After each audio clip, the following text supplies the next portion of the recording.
realizing how sincere and serious this problem is.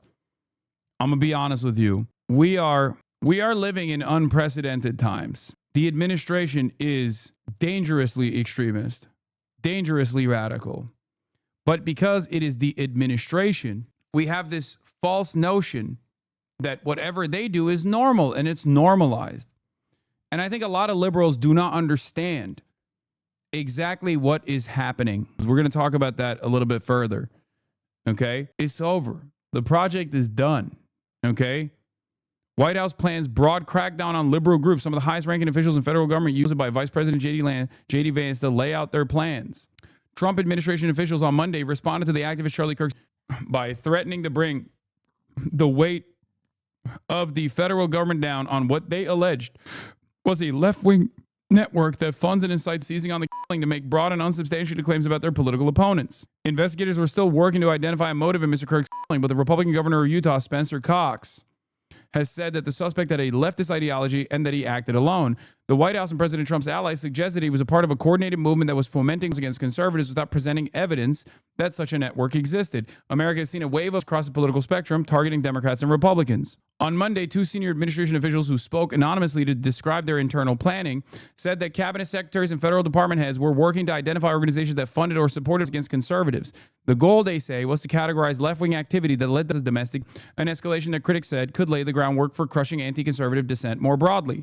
The reason why all of the very prominent, very visible right-wing content creators and right-wing accounts on Twitter have been actively saying, Hasan, you foment violence. Hasan, you foment. Hasan, you want to happen to conservatives. You want unlimited to happen to conservatives. You're a figure. The reason why they're doing that, the reason why they're escalating it, the reason why the reason why they get the knives out is for this, so they can get the attention of the most Twitter-facing administration of all time to play a role in trying to silence political opposition, to try and silence political dissent. Okay? That's it. And it's ironic because if this was a different administration, and we were talking about this, like there are organizations out there that have been prosecuted by previous administrations, both left and right. Okay?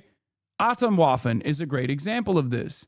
Prominent neo-Nazi groups, Patriot Prayer, and all these other established neo-Nazi networks are responsible for a lot of domestic on U.S. soil. This is a reality that the administration itself has recognized as well. The Department of Justice also released a study.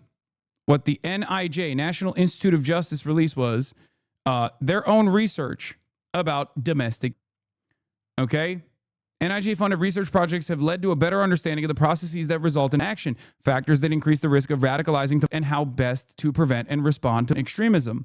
Now, the reason why we're looking at this page that was on the National Institute of Justice government page on the Wayback Machine is because they deleted it. They deleted this study. The Department of Justice removed this study from their webpage. The reason why they removed the study from their webpage is because when they investigated further on what kind of dangerous radicalization was taking place, both online and on U.S. soil in general, that leads to the overwhelming majority of extremist actions, domestic on U.S. soil, they found out that it was more often than not right-wing. Okay? Militant, nationalistic, white supremacist extremism has increased in the United States. In fact, the number of far-right attacks continues to outpace all other types of domestic extremism. Since 1990, far-right extremists have committed far more ideologically motivated homicides than far-left or radical Islamist extremists, including 227 events that took more than 520 lives. In this same period, far-left extremists committed 42 ideologically motivated attacks that took 78 lives.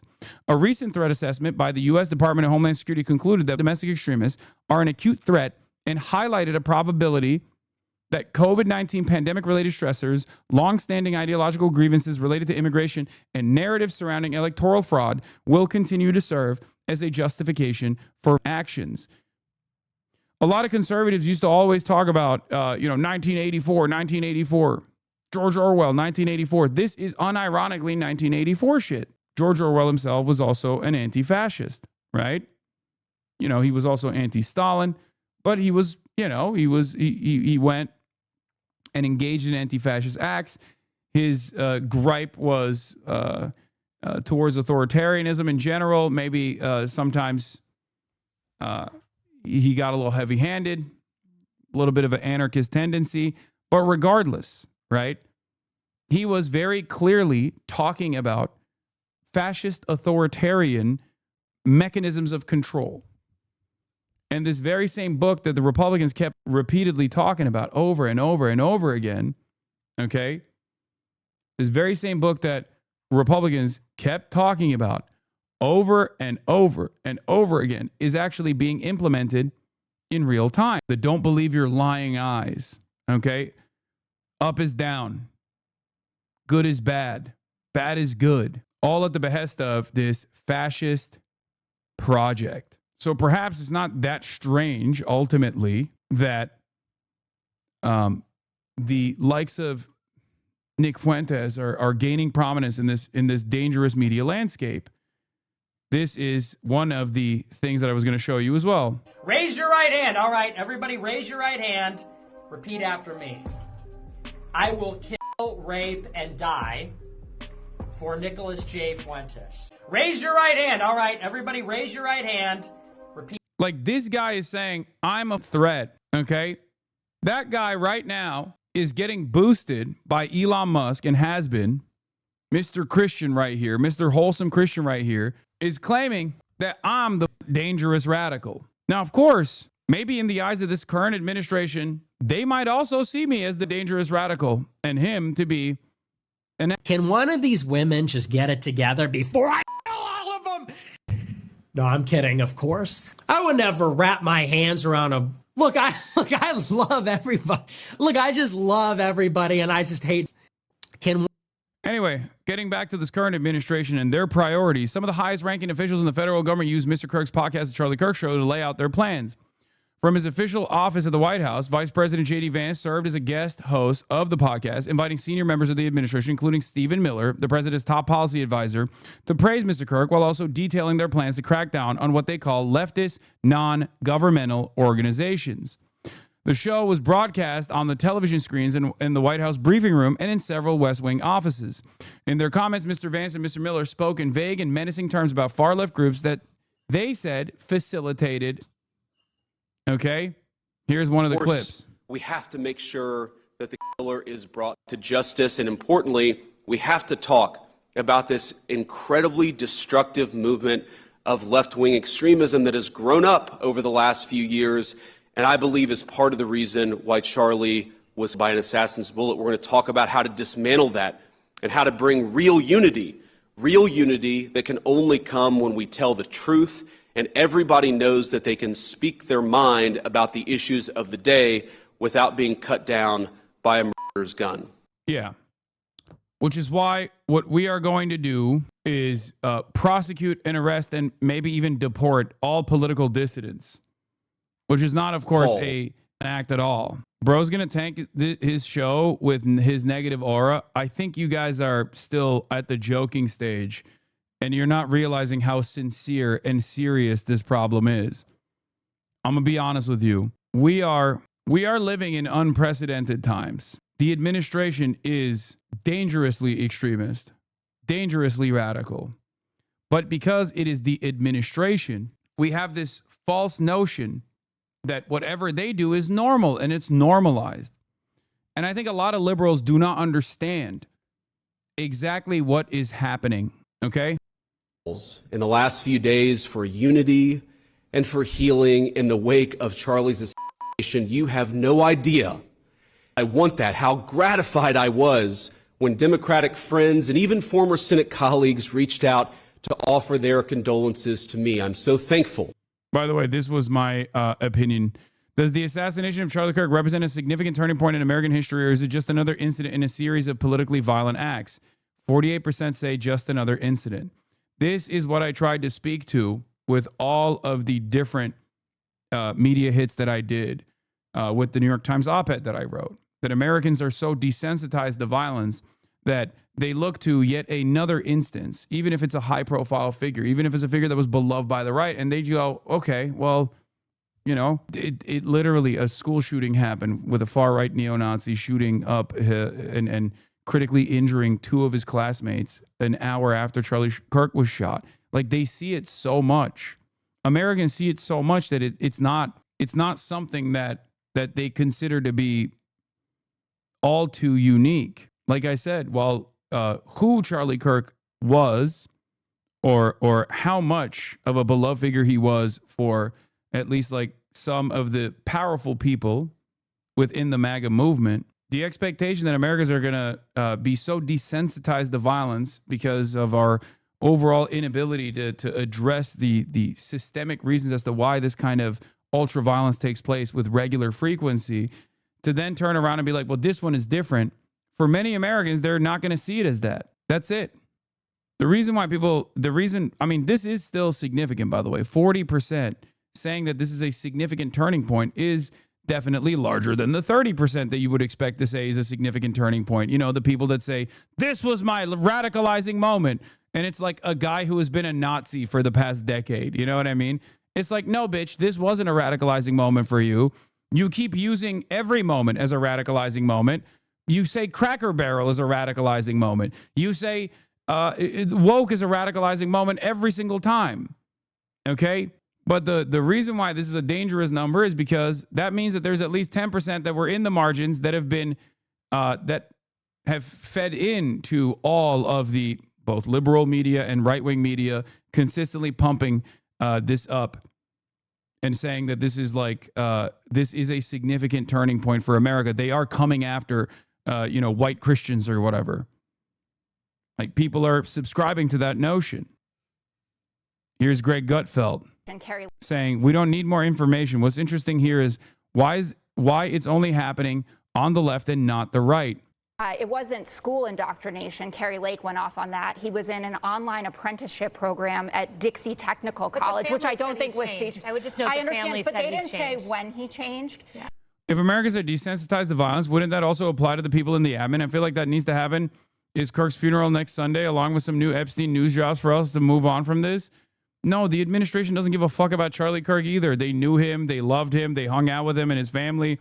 Donald Trump was asked about Charlie Kirk the other day. He literally immediately started talking about the fucking ballroom he's building. What more do you need to see from Donald Trump to recognize that he does not give a shit about Charlie Kirk at all? Now, I know Republicans will hear me say this and say, how dare you, Hasan? Donald Trump loved Charlie Kirk. Everyone grieves differently. But it's pretty clear that he cares more about how he can utilize Charlie Kirk's death as a point of martyrdom so he can fucking prosecute political dissidents and doesn't give a shit about a friend he lost along the way. I will go so far as to say the only person that I've seen that is still a cynical grifter, but truly felt human in that brief moment is Candace Owens.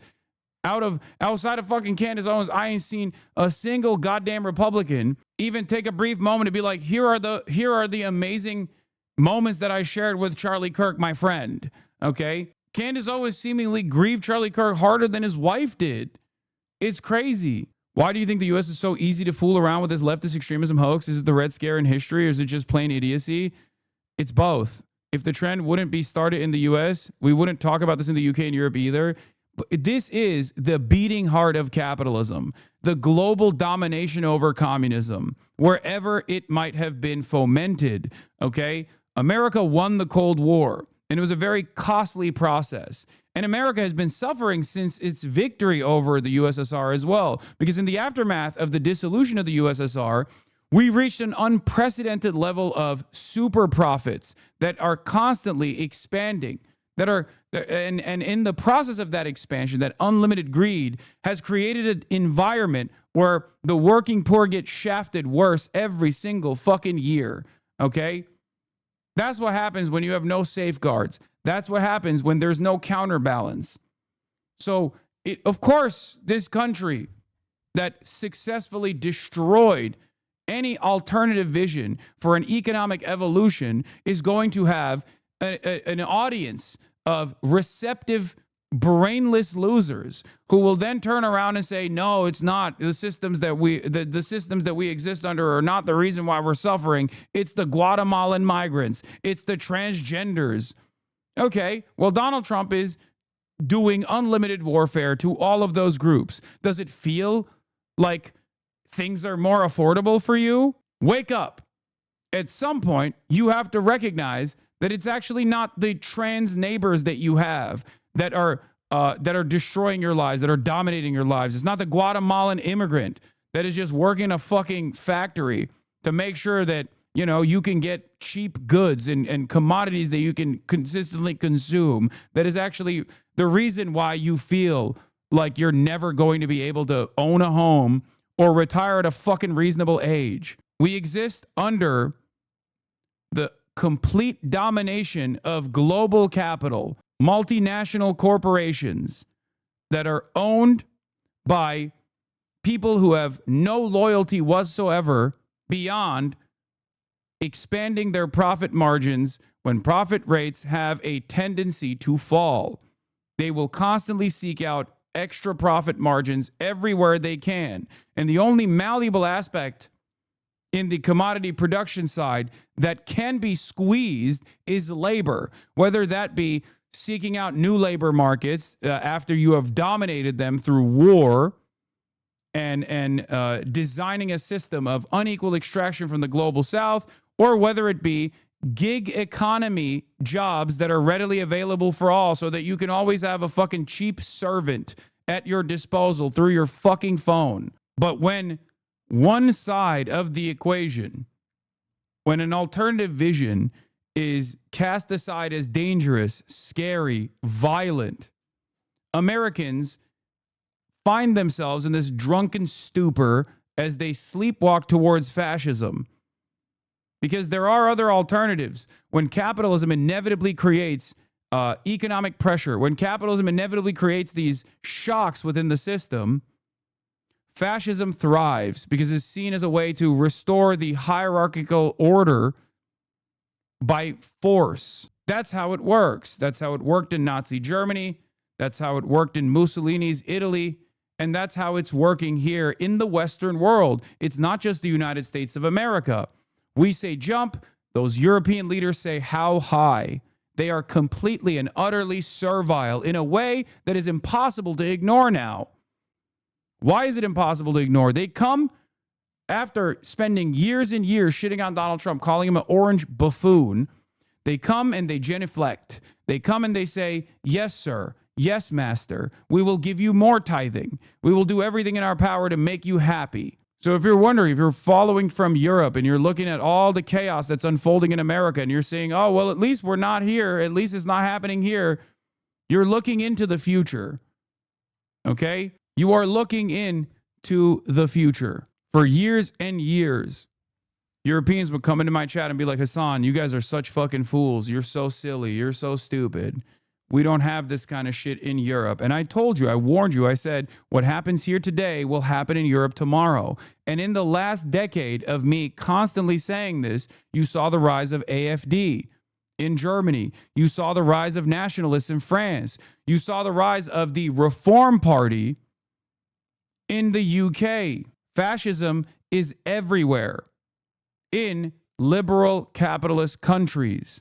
And they are going to do the exact same thing that Donald Trump is doing right now when they have a little bit of the grip of power. Okay? When they control the levers of power, they are going to turn around and they're going to suppress dissent. They're going to violently and physically apprehend you. The only way out of this, the only other alternative out of this is socialism. The only other alternative out of this is to talk to your neighbors, organize in your communities, explain to them that it is actually global capital that is destroying their lives. Because these people do not actually hide in cigar smoke-filled back rooms where they fantasize about what to do with you, where they treat you as cattle. They do it in broad daylight. They do it at the World Economic Forum. They do it at Davos. They do it at the G10 summit. They do it at these summits where they get together and say, hey, we all have our class goals, right? We are aligned by the same interests. They do it in broad daylight. And the only reason why they can do it in broad daylight is because so many of your neighbors, so many of your friends have been deluded into thinking that the socialist alternative is dangerous. The socialist alternative is scary. That, oh my God, there could never be a better system than the one that we exist under. And the other system is scary and dangerous and violent. That's it. I've been warning about this moment in American history for the past decade, every single fucking day.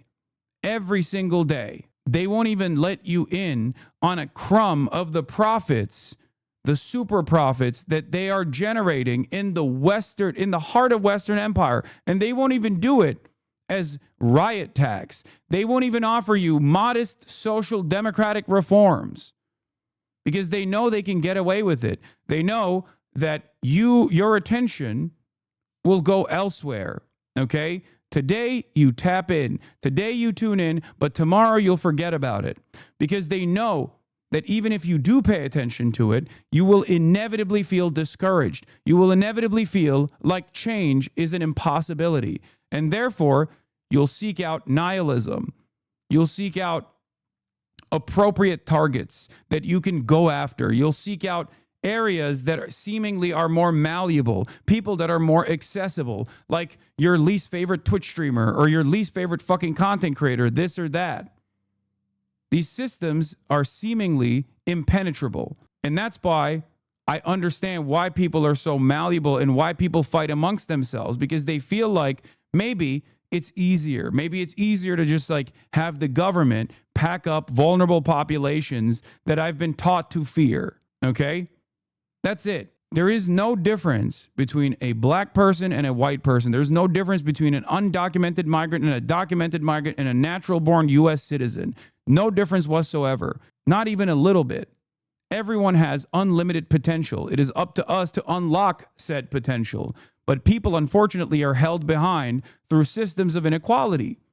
And the people that refuse to address those systemic to address the systemic inequality would rather have you servile, would rather have you deluded, would rather have you angry and fighting amongst yourselves. It's not different from when Lenin presented this reality, and it's not different right now. I'm not saying something that is new, okay?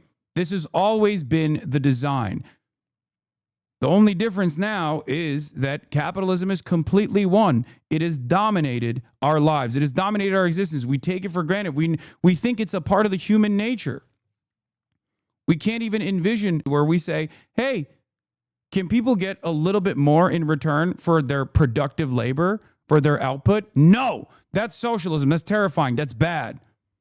Why do you want to reward lazy people? They're not working hard. And this is not a CEO saying this. This is not the owner of a mega corporation saying this. This is Americans who work that are saying this. Think about that. They've been so brainwashed and so fucking brain broken that they turn around and say, people just like me, working an honest job, people that look exactly like me, people that have the exact same class interests, they're bad people. They're the real enemies, actually. And not capital, not capitalism. God forbid. And they fucking toil away and they get their little treats on the sideline so that, you know, for a brief moment, they feel a sense of autonomy, a sense of purpose in their lives, a sense of humanity in their lives, and they just move along with their day. And change seems impossible. Change in the appropriate direction seems impossible. But as material conditions worsen, day in and day out, people get resentful. People get angry. And there's one party that takes that anger, that captures that attention, that captures all of that enmity and redirects it back to targets that are vulnerable, targets that are easily dismissed. Because most people don't care. Most people are too self-invested. Most people don't have time to care. Most people are too busy trying to make rent. Most people are too busy trying to afford their fucking groceries. Most people are too busy with the fear that if they, God forbid, something terrible were to happen, they're going to be saddled with medical debt. So in that process, they get more and more angry. And then when someone comes along and says, you're angry, and it's because the groceries are too expensive, right? But you know who's made the groceries too expensive? The fucking Guatemalan dude that is slaving away in 100-degree heat to make sure that you can have tomatoes. That's the reason why your groceries are expensive. And when we deport that guy, instead of offering him the dignity that he deserves, that everyone deserves, but he deserves more than many others, okay, for toiling the fucking land for a goddamn decade, when we kick that guy out of this country, then groceries are somehow magically going to be less costly. It's bullshit. But people believe it. And the reason why people believe it is because there is no one out there in a position of prominence that turns around and says, how the fuck is that going to help? What is this? This was you warning Europe in 2023, poorly clipped? I mean, I've done it way before 2023 as well. Times I've told you European fucks keep laughing from over there at America. You're just basically laughing at your own future. I hate to fucking be the bearer of bad news, but that is now, okay? It's here. That fucking corporate brain rot, that hyper-capitalist brain rot that slowly but surely has eroded your own constitutions, your own checks and balances, the pervasive influence of lobbying that I told you was coming to your fucking countries. It's been happening for the past 10 to 20 years. And now you're finally starting to see the worst aspects of it. And get ready, because the other side of it, it's already existed. It's already been in existence in places like Sweden and whatnot, where like any kind of fucking immigration is seen as like the main reason for why society's awful, any kind of like awful feeling that you have due to existing under this like these crippling conditions are directly related back to immigration, directly related back to refugees, directly related back to Islam, when, you know, it has nothing to do with that at fucking all. So there's that as well. And now you have the police that are supposed to be controlling the population, that are there to protect and control, protect and serve the interests of capital, take carte blanche approaches to you know, wanton violence that is unchecked, unrestricted, and it's going to get fucking worse. My eldest is 50,000 officers and says it will take a zero I mean, it'll never not be wild to me to see an entire... There's still people saying, nah, fuck off in the chat at that time. Elindria, I want to see what they're saying now. Let's see. I sniped someone from back then. Okay. Has your position changed? Elindria, 64-month subscriber. I mean, I'm not calling you out. I hate to single you out like this, but I had to snipe you from the past. I totally wasn't referring to that, Lamau. I couldn't have been. I'm American. Okay, never mind. Oh, fuck off, bitch. Fuck you. Oh, they're talking to the person. Okay, my bad. I think they're just responding to this person, the journalist that was presenting. says it will take a zero I mean, it'll never not be wild to me to see an entire nation in a state of disarray and unrest with mass mobilization happening in public over one singular teenager being shot at a traffic stop. And of course, I'm not trying to belittle or minimize the violence that you are seeing, right? But I'm simply an American. So when I see a 17-year-old get shot at a traffic stop, I think, well, that's a Tuesday. Our police force kills 1,000 civilians a year. This is why you will never be at the level of Charlie Kirk. You know, I actually wear that as a badge of honor. Charlie Kirk was an administration hatchet man. He was a regime propagandist. He was beholden to whatever the Republican Party wanted him to do. He was a mere vessel of Republican propaganda. I mean, he obviously made the correct bet. After presenting himself as an anti-Trump voice, he turned around and demonstrated complete fealty to Donald Trump, and he was rewarded for it. I mean, he got invited to the White House. He became a trusted advisor. This is true. There's a reason why I am not the equivalent of Charlie Kirk on the left, because the Democratic Party is antagonistic to many of the things that I'm talking about. My goal, the way I see myself, the way I see my role in this process is to try to help people arrive at the conclusion that the danger is here. Even just like knocking on our door, it's inside of our houses, it's inside of our homes, it's inside of our fucking minds. you know? So with 50,000 veterans on the street, we should focus on immigration. My friend, if you think that these kinds of talking points are going to work here, you are the biggest idiot on the planet. Do you think, first of all, there's 600,000 people on the street, not just 50,000 veterans. I think they should all get houses. I have advocated for housing, a housing first policy.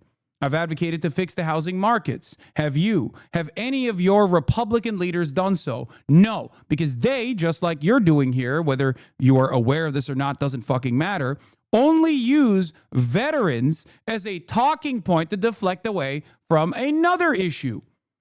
This is at the heart of the problem. It's one deflection after the next. It's always a deflection. Gun control. Oh, what about mental health? We got to focus on mental health. Okay, let's focus on mental health. Oh, fuck you. We're not going to do that. And then you package this up and you turn around and you focus on some made up nonsense. Okay, wake the fuck up. I work with groups that seek to provide shelter and help homeless people. Okay, your fight is not with someone like myself. Not only do I have the appropriate policies to try to deal with this crisis, you're trying to defend an administration who very clearly does not give a shit. We're the richest nation on the planet. We're the richest nation on the fucking planet. And we got 600,000 plus people sleeping outside every night. You're not answering my question because this is fucking made up. Exactly how we're giving 4-star away and food stamps on immigration is not a waste of money. Because we don't have a finite supply of any of these things, okay? It's fucking bullshit. The appropriate thing to do in that situation, if we're going to talk about immigration without trying to deflect it away and be like, oh, like, okay, it's not a zero-sum game, right? If you want my honest perspective, I hope you listen to this with as much charitability as you possibly can, okay? Listen to me. It's not a zero-sum game at all, okay? We can do both at the same time. And the appropriate thing to do with migrants that are actually seeking refuge on U.S. soil, who will become wonderful contributions to the American economy, to the American state, is by giving them expedited documentation. Because the difference between a migrant that is documented and a migrant that is undocumented, or the difference between an undocumented migrant and someone like yourself that was fortunate enough to be born on U.S. soil, myself included, is paperwork. That's it. Okay? In the eyes of the law, it's just paperwork. So one must ask the question why we do not actually offer them the proper clearance so they can fucking work on U.S. soil. These guys aren't here to fuck up the country. They're here to work. Why won't we let them work? Or we do let them work, but why do we let them work as undocumented laborers instead of offering them the proper documentation? You must ask that question to yourself. I know what the answer is. It's because if they are kept undocumented, they can be abused and discarded. Okay? There's a two-tier labor system in this country. You have the documented labor force and you have the undocumented labor force. And the undocumented labor force is always presented as a depressive mechanism against the documented labor force. This is the exact same issue that I was talking about, that these people are actually here to harm you, when in fact, the system is designed by people who are actually harming you every single day. After we just had a pandemic, let 10 million unvaxxed with no background checks, there has never been a point where I've said any of those things, okay? But this is a fun position to have. The pro-mass inoculation Republican who is just like racistly angry, okay? What now? What if there was mass inoculation happening at the border? What if there were background checks that were happening at the border as well? Would you be fine with that then? Remember, you're presenting a problem that I'm aware of, a problem that I choose to address, a problem that I want to solve, but the only reason why you're bringing it up is because you simply don't want migrants in the country. So at least be a little bit more honest about your position, or maybe reconsider your position. What now? Migrants come in, they get not racist, just makes no sense. Okay, they come in, they get inoculated, they get their proper background checks, and they get their proper clearance to work on U.S. soil so they can be a part of unions and advocate for better wages for all American workers. So they're no longer used as a second-class, second-tier labor force that can depress American wages. Okay? Do you have an issue with that? Do you have an issue with that? I don't. Do you have an issue with that? And if you do, why? Okay, there's no answer for now. He's really reconsidering. Maybe his worldview is shook. And I know there are so many like them all across our great country. I have an issue because we should focus on helping our situation before trying to flood with 10 million people. Brother, this operates under the idiotic notion that if there were no migrants, that we would somehow magically help these people.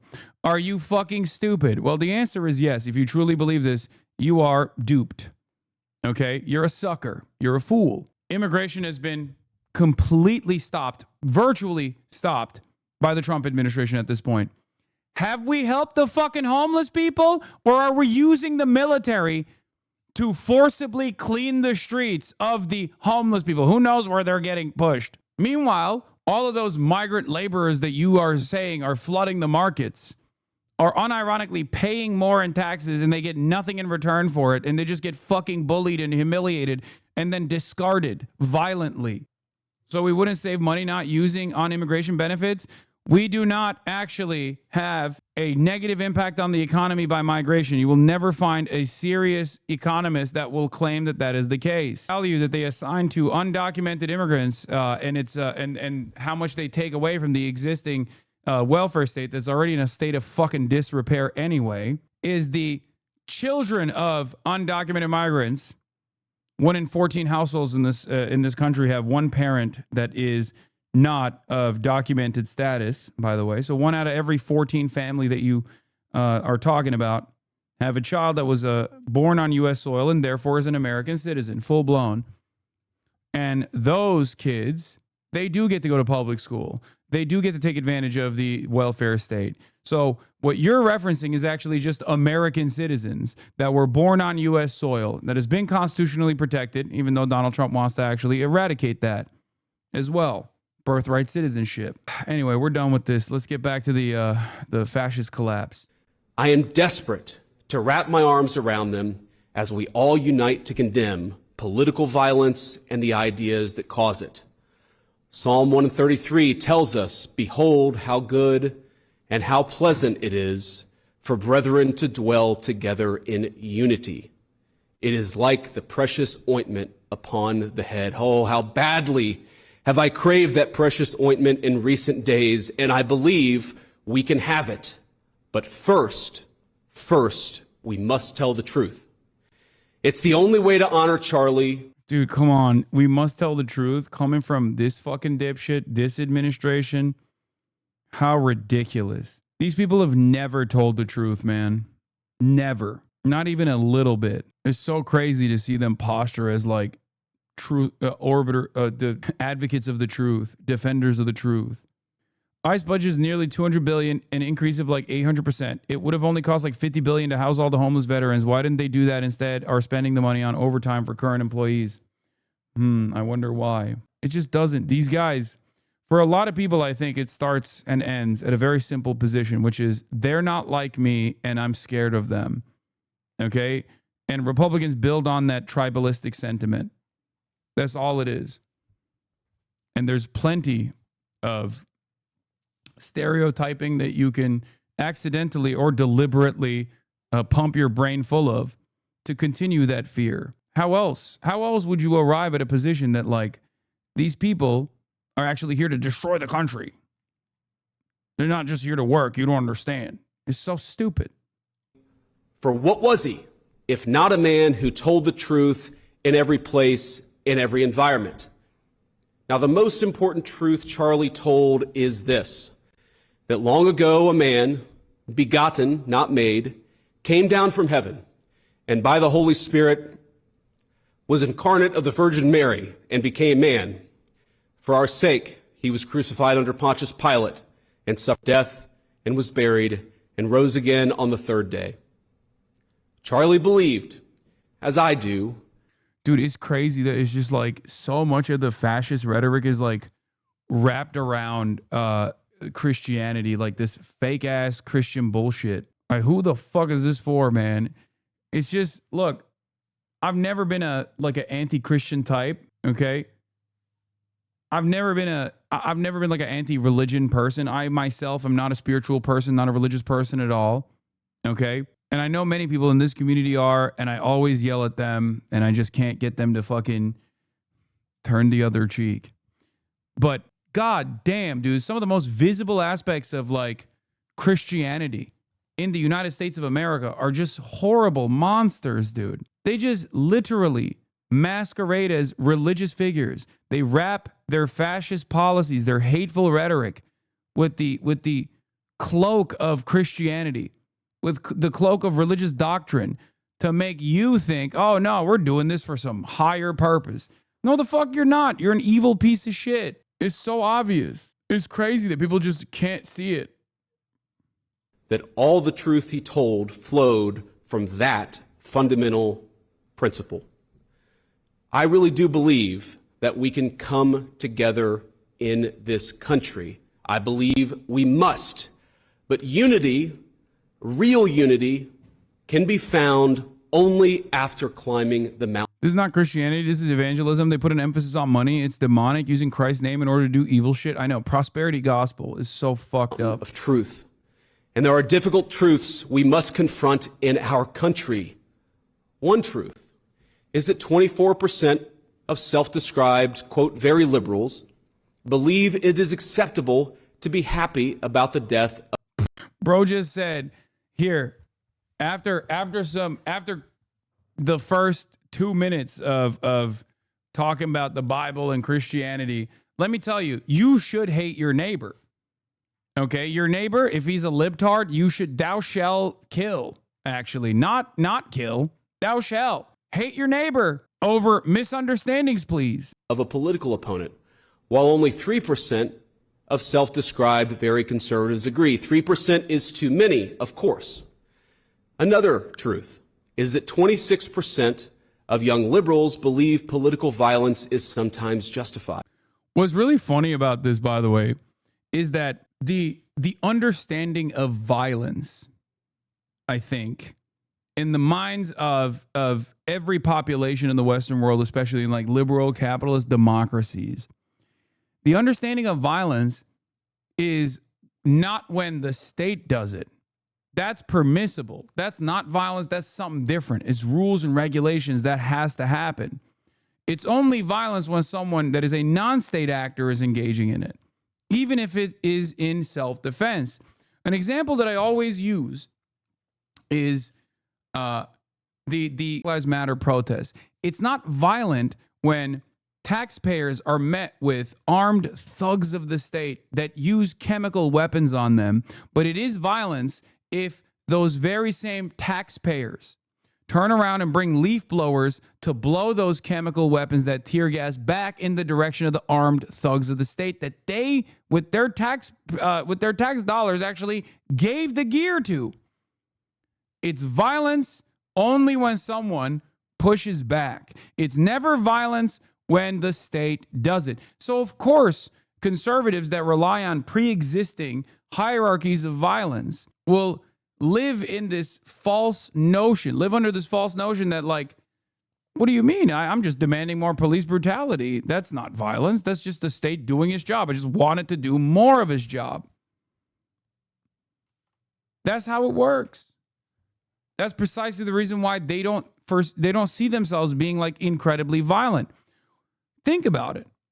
When conservatives talk about doing violence to entire swaths of the population, they are able to shelter that violence under the advocacy of the state.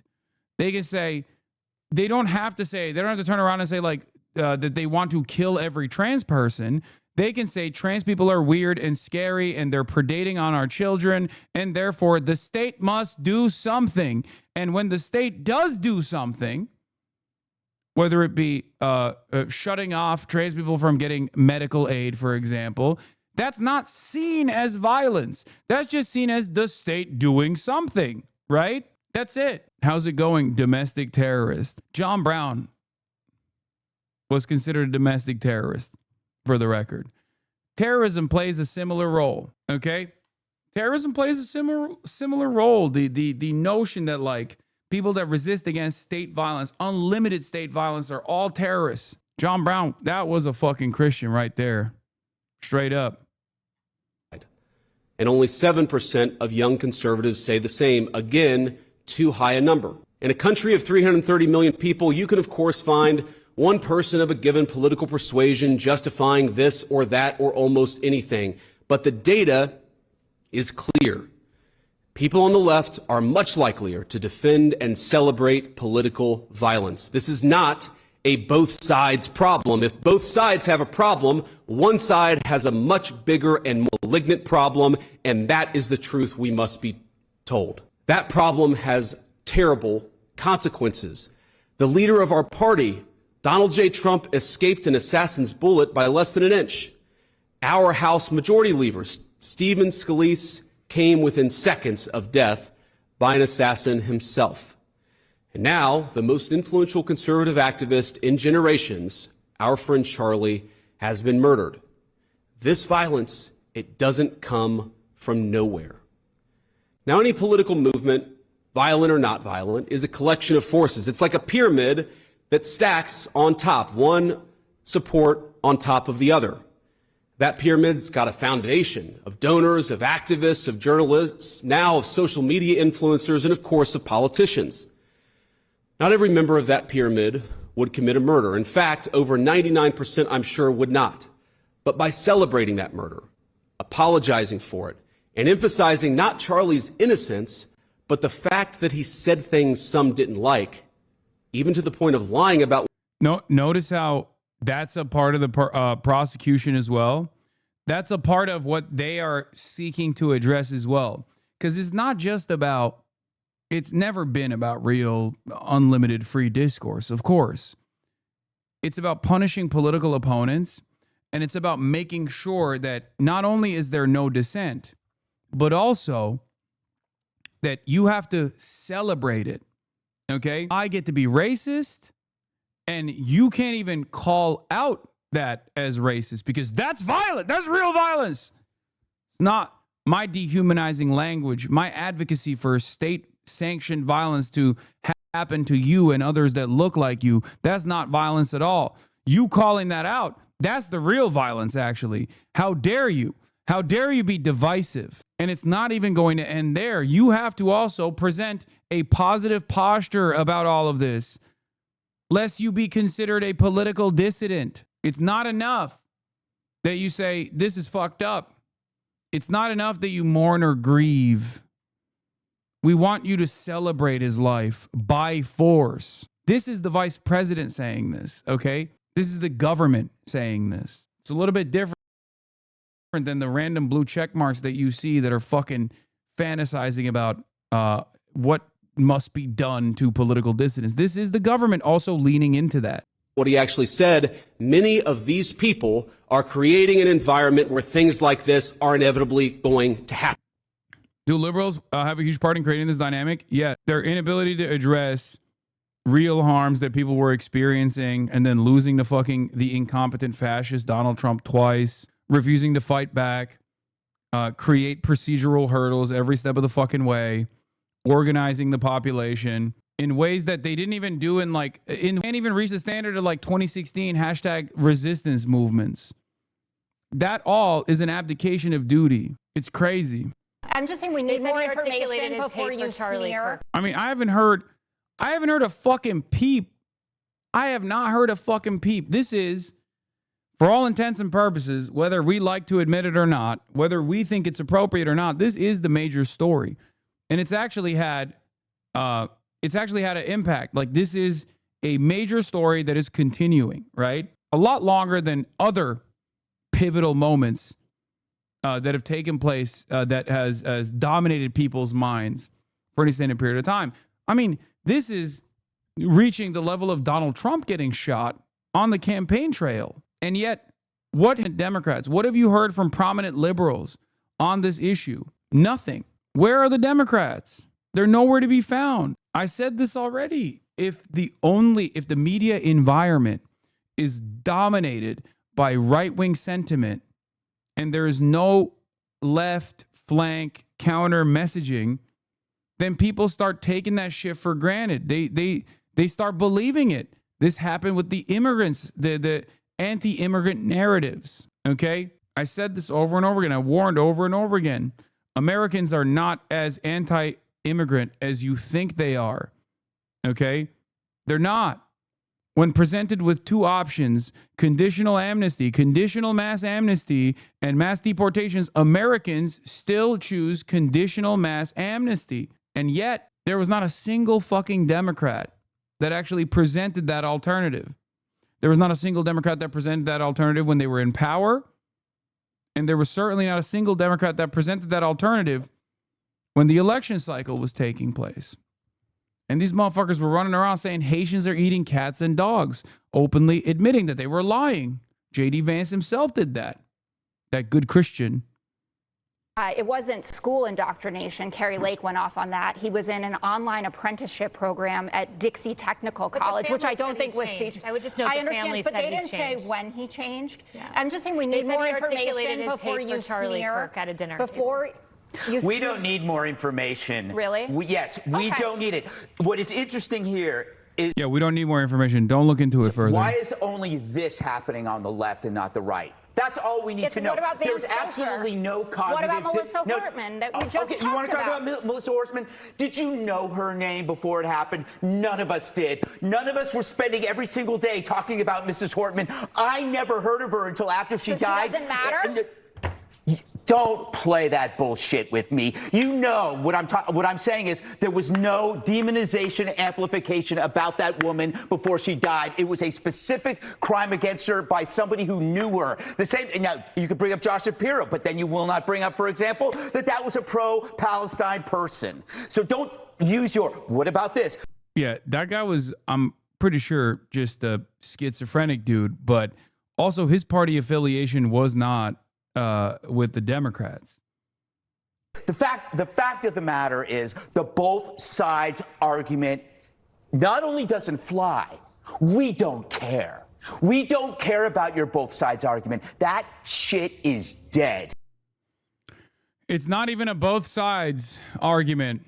There's one side that is responsible for the bulk. I don't remember what the political affiliations of the Josh Shapiro guy was, but I do know 100% that he thought Josh Shapiro was kidnapping his children.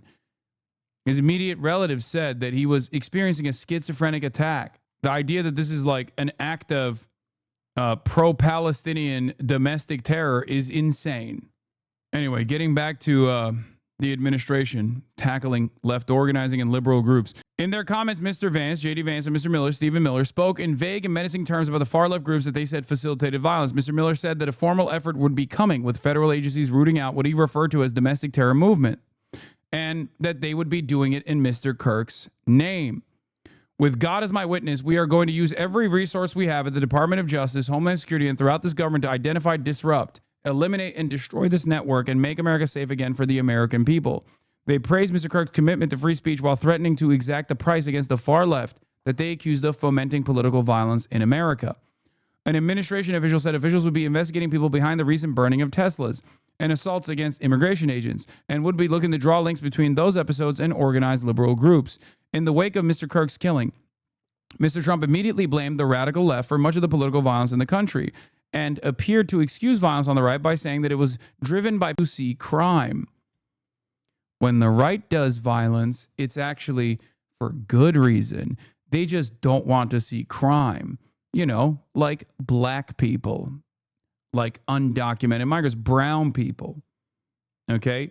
What is your backup platform if you get silenced on Twitch? Guys, this question is really funny because I don't think the problem in front of us is that I will continue to be able to do commentary on Twitch or another platform. I think the problem is the administration might actually stamp out any sort of leftist commentary in general and try to criminally prosecute them. Okay? That's what these guys are agitating for. I mean, it's all over my fucking timeline. I'm sure you've seen this as well. I mean, here is, once again, American neo-Nazi Nicholas J. Fuentes, of Hispanic background, regardless of his white supremacist, Christian nationalist positioning.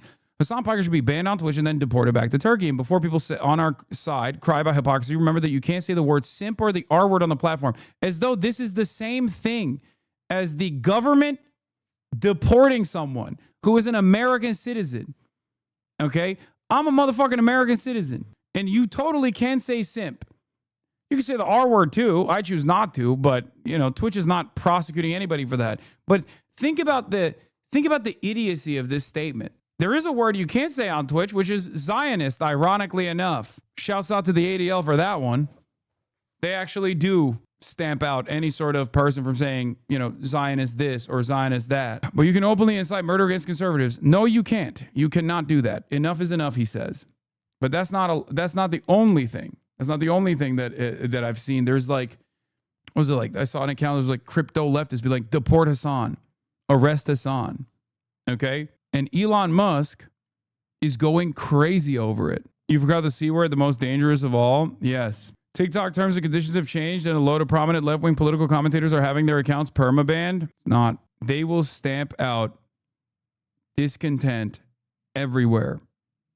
Okay? That's it. Beginning of the end, it seems? Yes. Anyway, like, look at this. He's like crying like a fucking SJW. Look. It would be deeply ironic if Charlie Kirk's death was used to wipe out his life's work on free speech. I think anyone suggesting we take away people's right to speak, which, by the way, I don't think he had a life's work of free speech anyway, but that's not enough. It's too late for that now. Why don't you start by disavowing your piece of shit nephew and his repeated calls for violence and glorification of terrorism? Let's start there. The guy who also said this. With Hitler and that guy, Hitler, I want this guy dead. If I was in a room with Hitler and that guy, me and Hitler would team up and fuck that guy up. We would kill that guy. Hitler would hold him down, and I would beat him to death. Yeah. Bro, what the fuck? Seriously, be careful. The president also promised investigations into who was funding and organizing the left, suggesting the violence was somehow coordinated. John Cohen, an intelligence official who worked in the Biden, Obama, and Bush administrations, said the United States was immersed in an epidemic of targeted attacks and mass shootings, but also noted the administration's claims before the investigation into Mr. Kirk's assassination had been completed. The results of the investigation into Charlie Kirk's murder have not been released, and it's unclear whether law enforcement has a full and complete picture of what motivated this individual. It is not the job of law enforcement or the government agencies the police thought, he added. It's the job of law enforcement to prevent acts of violence and criminal activity. Were you supposed to debate Charlie Kirk? Yes. What do we do when you get banned? It's just keep pushing. Keep organizing. Just keep it pushing. You're just going to live your normal lives, okay? Will we be talking about Kirk 60 days from now? No, but it doesn't matter because it's not about Charlie Kirk, okay? It's not about Charlie Kirk.